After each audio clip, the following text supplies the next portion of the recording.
As somebody who has sat across different tables, I think every founder should be disgustingly educated about marketing, or at least your co-founder should be.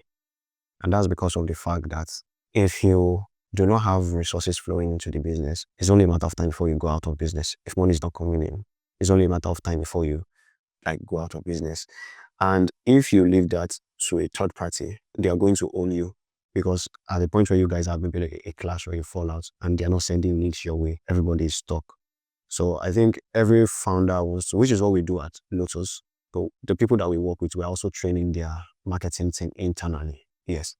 So our model is unique in the sense that after 6 months of working with them and training them, we can decide to, hands off, and then the operation still works.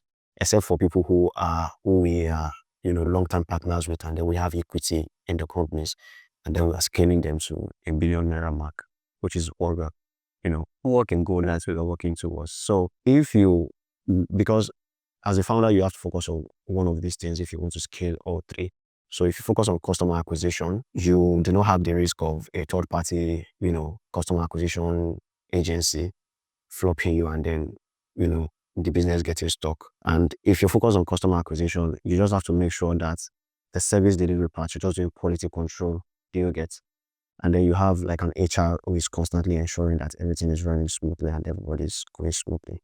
So you're not gliding between all three. As a matter of fact, I think one of my red flags in founders is if a founder is very busy and they're not niche busy, I'll explain what I mean by niche busy. If they're not niche busy, I do not take them seriously. So any founder that I would take seriously is a founder that needs down to either service, delivery or customer acquisition. So you are either spending time sending more traffic into the business, via maybe personal brand, marketing campaigns and all of this stuff, partnerships and stuff, or you are focused on making the product very good, very better.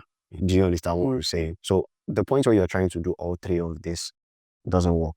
And that's why companies don't scale and African businesses are stuck, because the founder is doing service delivery, doing customer acquisition, and then making sure that everything is working. When you're building a startup right now, and you don't have the funds to hire these key people that can function in three of these roles: customer acquisition, service delivery, and operations individually, which maybe you focused on operations to ensure that I'm thinking that, okay, a lot of founders are operators who know how to manage the people that they bring on board, right? But you don't have the funding, you don't have a runway to make sure that this particular niche are like always serviced constantly by people. How do you go about that? So first, a frame that I apply to this is that you're not the first startup who didn't have funding. There are companies that we look up to today that literally started without funding, and all they had was everyone who was a key man or who was an A player on the team had equity in the business. And it was until when they had product market fit, or they had really MVP, as people will say in the startup space, before they got funding and the guys started having money from what they were building. So the route that you can go when you don't have the money to hire all these people, and if you're in a service business, essentially if you're in a service business, it's okay for you to do this, when you're just starting business. But if you want to scale it, then you have to like niche to one of these, because there's this example from Steve Jobs where I think one of his key man was asking him that, why are we not doing this? Why are we not doing this other thing? Why are we not doing this other thing? And then he wrinkled 3 papers and then he threw it at him and was like, catch it. He was like, catch this. And the guy could only catch one. So it means that you can only focus on one thing per time. And Alex Omozi has this very good quote around this, that asking life for everything is how life gives you nothing.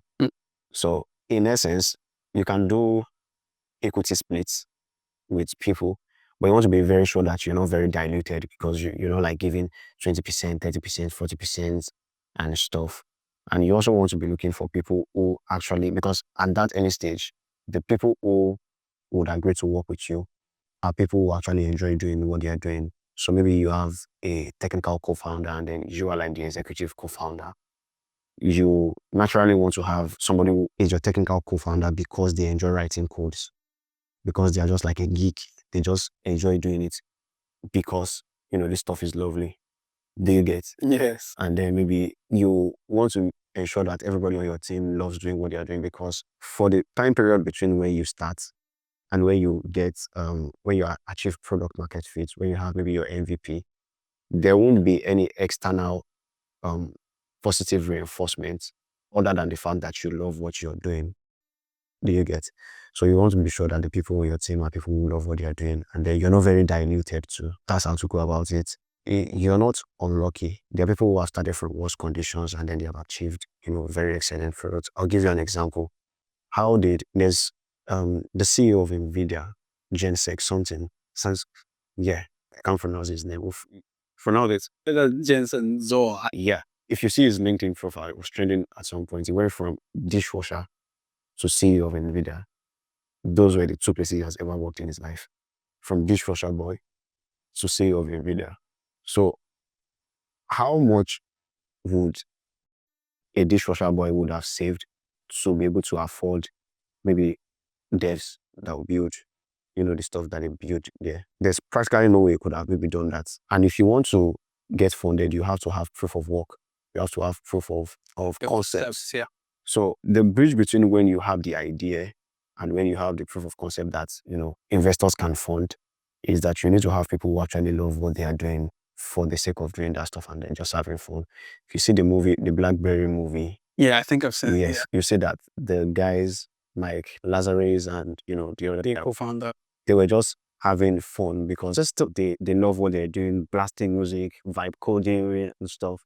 So there was no positive reinforcement in quotes until when they actually built something.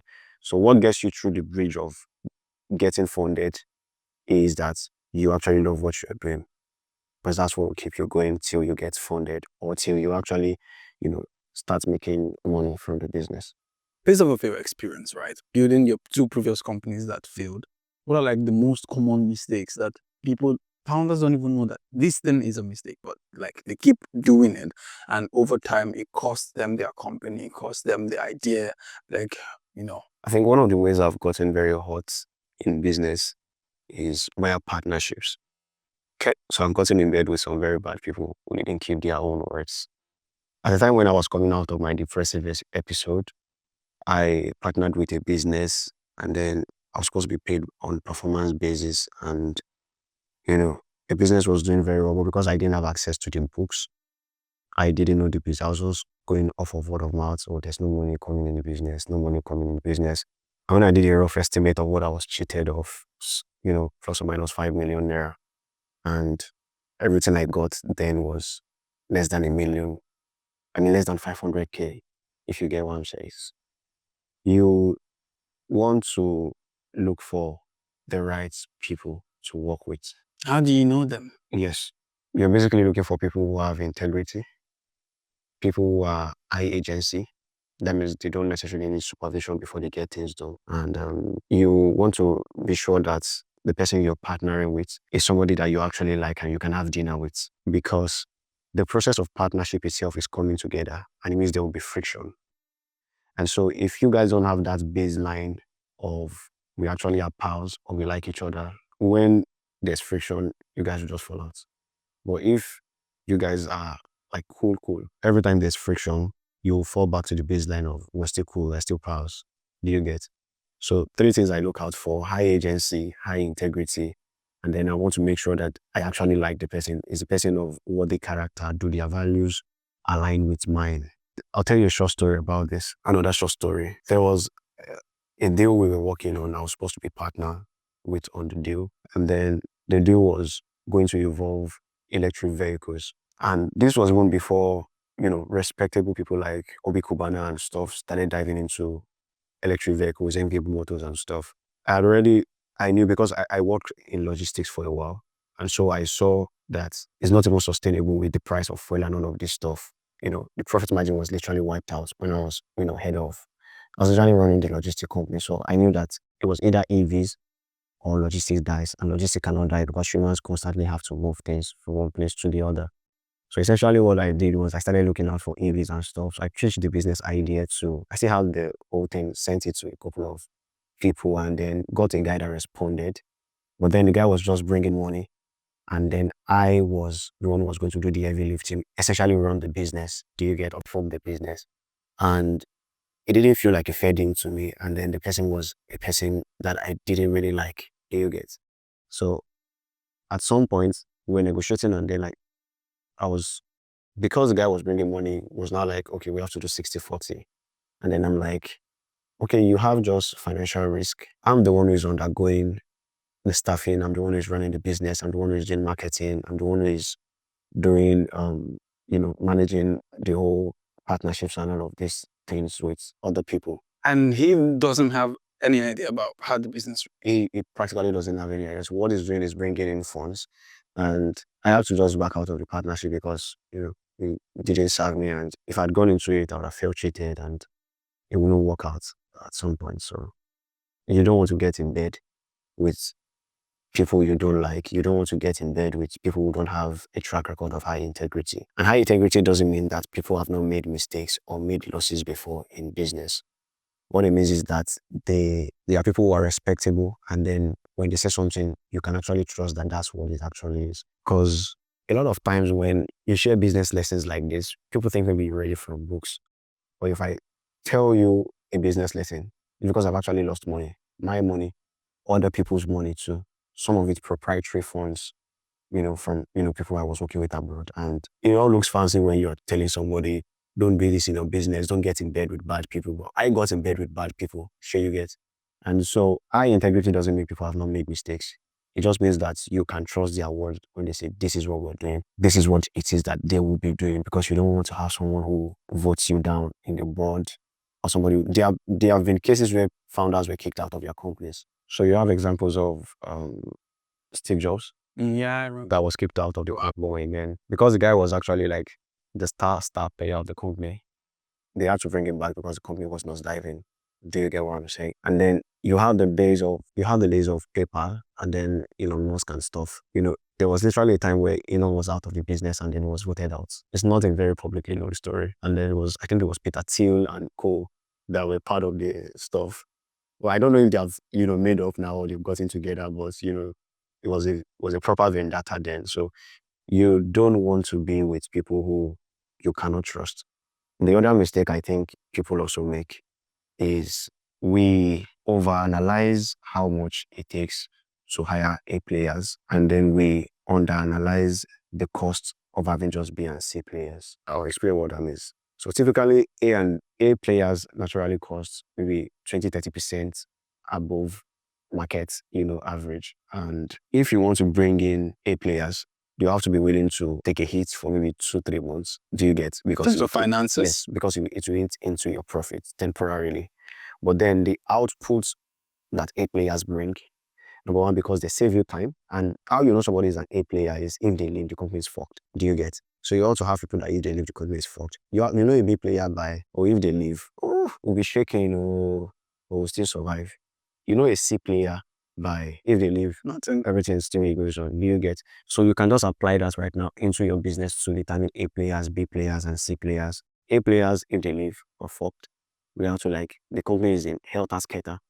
B players, if they leave, we'll be shaking a bit, but we'll catch up. We just slow us down. C players, okay, I'll give you an example of an A player. For instance, Meta, they are currently taking a deep, we call it deep use because they are in a lot of money. So they're currently parting with billions to bring in the Alex guy right now. And so what a lot of founders don't know is that because A players save you time, and because the outcome of their work is disproportionate compared to B and C players. So A players naturally pay for themselves. Do you get? The return on their work naturally pays for themselves. We may just take maybe 1 month, 2 months, 3 months, depending on the context that they are in.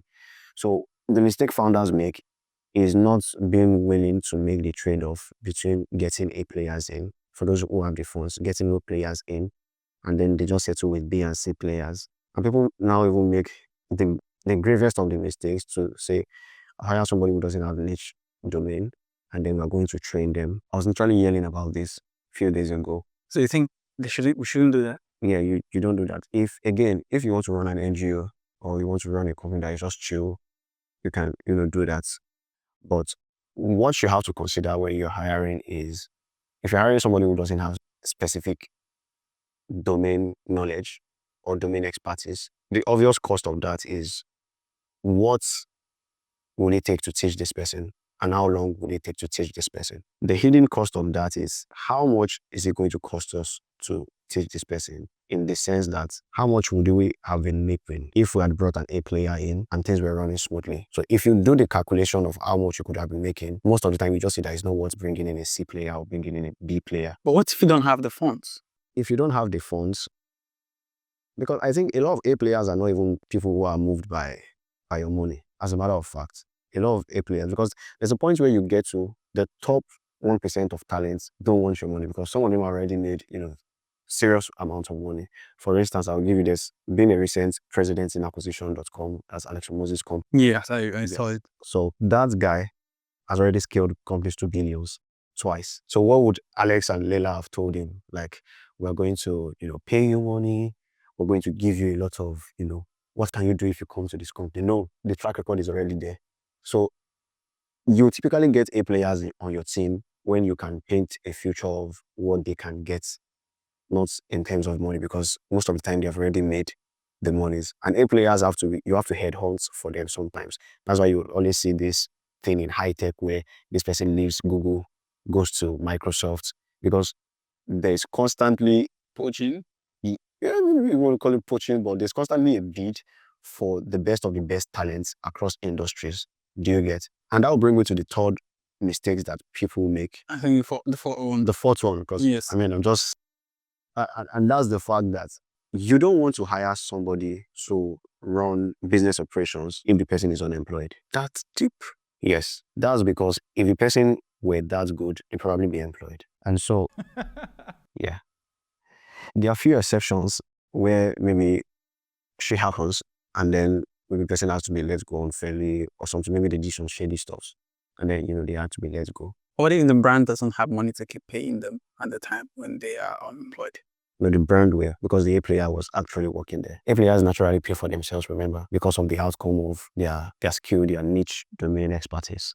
The point where you have A players, I think naturally, the thing is, if you are in the top 1% of the talent pool, money doesn't move you anymore. So what moves you is the connections that you can get, that you guys can exchange. So you're promising people connection, you're promising them access, to rooms, you're promising them, majorly at that level, you don't exchange money anymore. You're exchanging the fact that they have a future together. You guys can have a future together, not necessarily maritally. You are exchanging networks of, I know these people and then I can introduce you to, these people. Do you get? And I won't even be surprised if Alex Wang, the guy who is going to Meta now, if he once worked with OpenAI. I won't be very surprised. It may not be publicly disclosed, maybe for reasons best known to them. Do you get what I'm saying? So A players naturally they are not moved by money. They are not people who you tell, what would you do if I bring you on the team? The interview process for A players is different because you have to head on for them. Sometimes it takes you maybe like 3 to 6 months to look for one A player.